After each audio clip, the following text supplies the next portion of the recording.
Bonjour, je suis Girès Essonondon.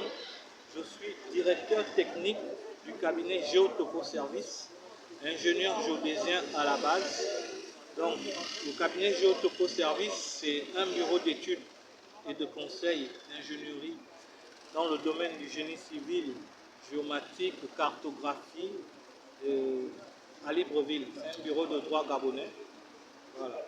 Alors aujourd'hui, vous êtes au niveau de la Chambre de commerce, en tenant une conférence à travers laquelle on découvre des ateliers.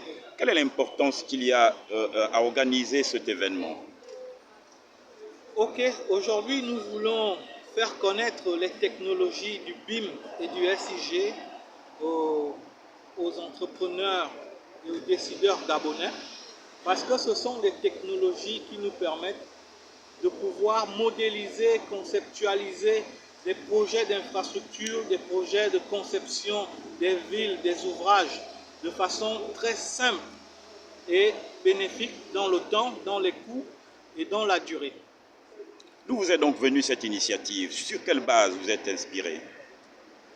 Bon, nous nous sommes inspirés pas vraiment d'une base quelconque, mais nous sommes des ingénieurs à la base.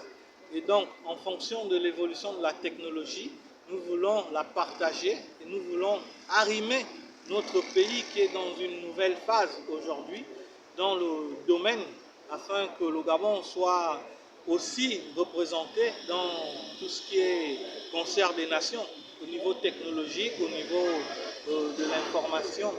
Voilà. Derrière ces conférences, quel est l'objectif recherché poursuivi? L'objectif, premièrement, nous voulons vulgariser les domaines du BIM et de l'information géographique et leur collaboration, c'est-à-dire le GeoBIM. Ça, c'est pour le premier objectif. Le deuxième objectif tient sur les normalisations au niveau du Gabon. Nous voulons que cela soit normalisé comme cela est fait dans les pays industrialisés aujourd'hui. Les normes se font sur du BIM et non plus chacun travaille dans son côté. Et ça permettrait aux décideurs, aux maîtres d'ouvrage, aux maîtres d'œuvre, aux ingénieurs qui travaillent sur les projets d'être collaboratifs et de pouvoir facilement atteindre les objectifs qui sont du développement de notre pays. Justement, c'est quoi le GeoBIM? Le GeoBIM, c'est une technologie qui combine l'information géographique et la modélisation de l'information des bâtiments. Donc ce sont deux systèmes qui permettent à ce qu'il y ait une collaboration entre tous ceux qui influent dans le projet, tous ceux qui collaborent dans un projet de route, de pont, dans un projet de construction de villes, dans un projet de construction de bâtiments. Voilà. C'est ce qui vous donne donc le droit d'exposer sur la révolution de la conception génie civil en parlant de l'impact justement du BIM et de l'information géospatiale. Oui, parce que dans la pratique, c'est un impact révolutionnaire. Vous ne pouvez pas imaginer que dans le domaine de l'architecture, nous sommes 50 ans en avance. Aujourd'hui, 50 ans après le crayon, on passe aux outils de modélisation qui sont susceptibles de non seulement faire un travail rapide, un travail qui est déjà prévu, un travail prédictif, etc. Donc ça nous donne aujourd'hui l'occasion de parler de cette révolution-là dans l'industrie du génie civil et aussi parce que nous sommes représentants officiels au Gabon et dans la sous-région de Esri, leader mondial de l'information géographique de tout ce qui concerne les logiciels SIG, et Autodesk, qui est aussi leader mondial de tout ce qui concerne les technologies BIM dans l'ingénierie de la construction. Donc, ce sont deux grandes entreprises américaines que nous représentons ici.